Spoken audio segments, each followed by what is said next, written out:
Chihiro is an orphan boy who wakes up confused in the hospital as he doesn't understand how he got there. The doctor and the nurse tell him he's been asleep for 5 months after the Great Collapse. They show him the world outside, and he's shocked to see that a giant plant has sprouted all over the city and is covered in a red mist. Just then, some images start entering his mind. Of him fighting with someone with a strange power that only 0.1% of the population awakened. He gets pulled back to reality and checks out of the hospital with his friend Kotetsu. When the two friends return to the dojo, they hear the same mysterious sound from 5 months ago. From the distance, they see Jun, who is snapping his fingers while being accompanied by Yuri. Suddenly a four-armed troll bursts through and destroys the front of the dojo. While dodging its attacks, Chihiro gets a piece of wood to fight back, but he's too weak and ends up slashed from shoulder to waist. This fatal wound awakens his heroic blood, turning his eyes red. His wound suddenly heals itself and his heroic blood forms a spiked blood armament, turning his hand into a blade. He fights the monster and cuts it up, killing it. After coming back to his senses, Chihiro is shocked when realizes that the monster he just killed was Kotetsu's dad. He starts to shake as the painful memories of him come to his mind, making him lose his sanity and burst into tears. Eiko arrives and uses her abilities to put Chihiro to sleep. The troll dissolves into the red mist, and after Chihiro wakes up, Eiko reveals that Kotetsu's father was turned into a monster by Jun of the Chaos Organization. They try to resume their lives and return to Jokei University the next day. They watch the medical staff sedate a student having a seizure. Eiko explains that the student could have changed into a monster, just like Kotetsu's father. Chihiro gets angry with her, and his eyes start to turn red, but he quickly gains control of himself. He goes to the bathroom to calm himself down and hears the sound coming from Yuri ringing 2 bells. She lures him to a classroom, where 3 other students begin transforming into monsters. Jun also appears to state that they have the order to kill the heroic lineage. When Kotetsu and Eiko arrive, the other students except for his friend Ikuro fully transform. As Eiko pleads with a hesitant Chihiro to awaken his heroic blood, Kotetsu awakens his heroic blood and seeks revenge on Jun. Chihiro holds back but cries out in fear after watching Kotetsu overpowered by the Diabolos monster. Chihiro activates his heroic blood and defends Kotetsu, who got poisoned by the Diabolos spear. Eiko tells him that to heal him, Chihiro must call out Eiko's true name. He calls her Surdid, and she reveals her true elf form to heal Kotetsu. He pushes the Diabolos outside and manages to defeat it. Surdid is impressed with his strength, but Chihiro cannot get out of his head that he just killed someone again. To make it worse, the journalist appears, taking pictures of the whole fight, and calls him a murderer. Jun and Yuri come out from the building with 2 more Diabolos familiars to attack Chihiro. Jun decides to empower the monster, making it huger and stronger. Chihiro ends up losing control of his power and goes berserk. He manages to kill the Diabolos and tries to kill Jun, but Yuri protects him after activating her heroic blood. However, Chihiro's power starts to backlash with some severe pain, allowing Jun and Yuri to escape. A girl named Shoko appears and manages to revert him back, stating that he will die if he continues to use a power he doesn't understand. She takes everyone to the church, explaining it is the stronghold for the heroic lineage who fight against Chaos Organization. Dux, the leader, tells them that the world will be destroyed in 40 years, and a new world will begin. The Chaos Organization caused the Great Collapse 5 months ago. They used the city as a gate to create a hunting ground to kill the heroic lineage. And the last survivor with the heroic blood will become the Lord of Vermilion, the Demon Lord. And the only way to stop them is by destroying Tokyo and preventing new monsters from coming. He will need to destroy 7 barriers created by some artificial keystones. Chihiro visits Ikuro at the hospital and finds him comatose in his partially monstrous form. He starts to blame himself as he is the reason his friend ended up in this state. Dux takes advantage of it and enters his mind to tell him that everything is his fault and that since young, his hands have been stained with blood. The only way he can seek salvation is if he can save the world from despair and win against chaos, even if he needs to spill innocent blood. He finally accepts his fate, and he goes to destroy 2 keystones with the help of the others. However, Jun and Yuri appear just before Chihiro can destroy the 3rd keystone. The nurse fights against Jun while Chihiro tries to destroy the keystone. Yuri tries to stop him, using her powers to chain him, but he manages to free himself and unleash a full-on attack to destroy the barrier. They're both caught in the explosion and enter a dream world. There, they discuss their opposing views and goals. Chihiro wants to destroy Tokyo to save the world and prevent people from becoming monsters, even if it costs thousands of people. While Yuri wants to keep the barrier to prevent people from dying, while at the same time, turning them into monsters or letting the mist kill them. She proposes to become allies as she knows a way out of the dream world. She takes him to a keystone that they must destroy to return. Without thinking, he activates his blood and tries to break it. She notices how he doesn't know how to control his power and teaches him. They manage to get out, and he falls unconscious, recalling some of his childhood memories with Yuri. But she leaves as soon as he wakes up, stating that it was all Chihiro's mother's fault.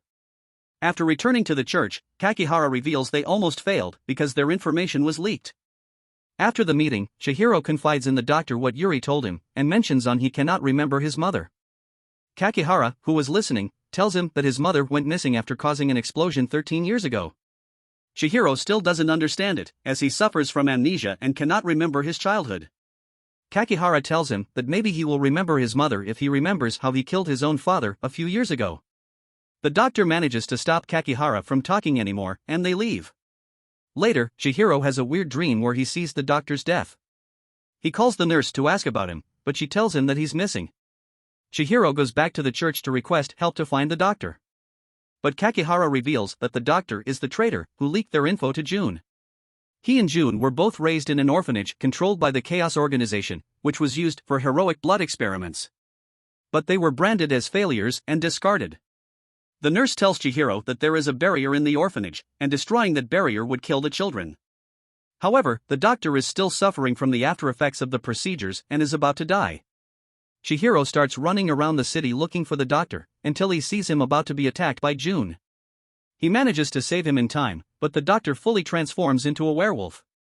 Chihiro goes against the werewolf, using all the power that he learned to control with Yuri's help. But it still wasn't enough to defeat the beast. He goes berserk and increases his power to the level of the Lord of Vermilion. To stop him from destroying everything, the doctor manages to return to his senses to restrain and absorb Chihiro's power, trying to bring him back to normal. The doctor tells him to never give up and to use his power to save others. He wants to see the future Chihiro can create, and as he's returning to normal, an explosion occurs. Chihiro can only see a crimson mist around him, and when he turns his back, he sees the mist turning into a red stone. He drops to his knees on a pool of blood, realizing the doctor died. And looks up to the sky, asking if the doctor truly believes he can save everyone. With the most regretful sadness, Chihiro returns to the nurse and gives her the red stone. Feeling grief, he returns to the orphanage where he meets Yuri. She explains that his mother and her father worked together, while they, as kids, played in the orphanage. But on the day of the explosion, his mother disappeared after being swallowed into another world. And Yuri's father, who was in love with Chihiro's mother, started to open up gates in the city to find her. And is even forcing her to fight and kill Chihiro. After the conversation, he feels like he can trust her since they are childhood friends. He returns to the church, just to dream of Kotetsu dying. He refuses to allow this to happen and returns to Yuri, asking her to help him. He manages to find Kotetsu hanging upside down from a tree, just like he saw in his dream. Looking up, he sees June, who took his friend away to get revenge on Chihiro for killing the doctor. June starts to cut into Kotetsu with his blood armament while preventing Chihiro from getting closer. Feeling enraged, June tries to finish Chihiro off. But Yuri arrives and uses her shuriken blood armament to stop the attack and free Kotetsu. Without any option to retaliate, June is forced to flee. To repay the debt of saving Kotetsu's life, Chihiro invites Yuri to join his side. To get the members' approval, they reveal that Chaos is planning to create a second Great Collapse. Everyone decides to trust her, except for Shoko, telling them that Yuri is a spy using Chihiro. With the information provided by Yuri, one of the members starts to investigate. The two return to the orphanage, where they spend some time together. They bond with each other, and Chihiro thinks that if they stay together, they will be able to change the world. She gives him a book that his mother gave to her, and upon touching it, Chihiro starts to remember when his father tried to strangle him. They return to the church, where they see the person who was investigating Yuri's info arriving heavily injured and transforming into a red stone. Shoko claims it was Yuri's fault, and 1 second later, Yuri's father appears congratulating Yuri for doing a good job and telling her to come home. She hides behind Chihiro while holding his hand, but as the church is unable to trust her, Yuri is forced to return to Chaos. To continue the previous investigation, Chihiro teams up with Kakihara and his assistant. They follow the leads to locate one of the keystones. But Kark, a famous musician, suddenly appears and attacks, eventually causing Chihiro to hallucinate in a binding spell. It stops him from using his blood armament and causes him to feel grief and guilt as he watches his father and fallen comrades all holding into him. Kakihara tries to free him but gets wounded, and the assistant ends up sacrificing herself to save him. To get revenge, Kakihara charges in to attack, but he gets stabbed before he can even reach Kark. In a panic, Chihiro calls out Surdid to heal him. As Kakihara pulls out the scythe from his body, he reveals that Chihiro never killed his father. 13 years ago, his father tried to strangle Chihiro but returned to his senses and used the shard of glass to meet his end. Before passing away, he wrote the word live as his final wish to Chihiro. However, due to the shock, Chihiro fell into a coma and suffered amnesia, believing he was the one who killed his father. Realizing the truth, Chihiro breaks free of the binding spell and restores his blood armament. He tries to launch an attack on Kark, but he flees after noticing reinforcements coming in. In Chihiro's arms, Kakihara ends up giving his last breath right after telling the same words his father did, live. Days later, one of the members receives a concert flyer announcing Kark's concert. The Malthus Church deduces is how the second great collapse will happen. Chihiro believes the sounds will turn humans into monsters to open up the gate, and Kark needs to be defeated before he has the chance to perform. As they launch their attack, Chihiro bursts through the ceiling of the stage, but June suddenly appears and attacks Chihiro ruthlessly. Kirk's Requiem absorbs the audience into red mist produced by the keystone, turning everyone into a giant monster. June manages to pierce Chihiro from distance, but the latter manages to destroy June's armament after remembering the doctor's last words. He goes on against his opponent with his fists, but when he's about to finish it, Kark uses his blood armament to impale June. Kark kills his other comrades, forcing Chihiro to draw so much power that he becomes the Lord of Vermilion. They take the fight outside, where he uses his full power to slice the giant monster in half. Kark is forced to escape, while Shoko destroys the keystone. The second great collapse has been avoided, but when they return to the church, they find it was burned down. Dux reveals that the Chaos Organization will finally put its new plan in motion to sacrifice lives and open a gate and take the city to another world. While preparing, Chihiro goes to the orphanage where he meets Yuri. She tries to convince him to run away together, but he walks away. Yuri dons her blood armament to kill him, but Surdid binds her with plants. When Chihiro begs Surdid to stop, Yuri kills her and flees. He cannot believe his eyes and asks her why. But she tells that she only wanted to save him. Without time to grieve, he returns to his comrades as Chaos activates the process to open up the portal. Chihiro soars up to the sky and faces Kark, who summons a beast to fight. Although Chihiro manages to wound the beast, Kark stabs Chihiro and plummets him to the ground. While unconscious, Chihiro is shown by Dux that he was previously killed 4 times. Dux explains that Chihiro's dreams are actually his memories from alternate timelines, serving as warnings to keep him from making the same mistakes. Though Dux is not certain as to how Chihiro is able to start over each time, she wonders if he can change the story this time. Chihiro reawakens with the will to survive, easily defeating the beast. Kark's hands are sliced off before being killed by Chihiro.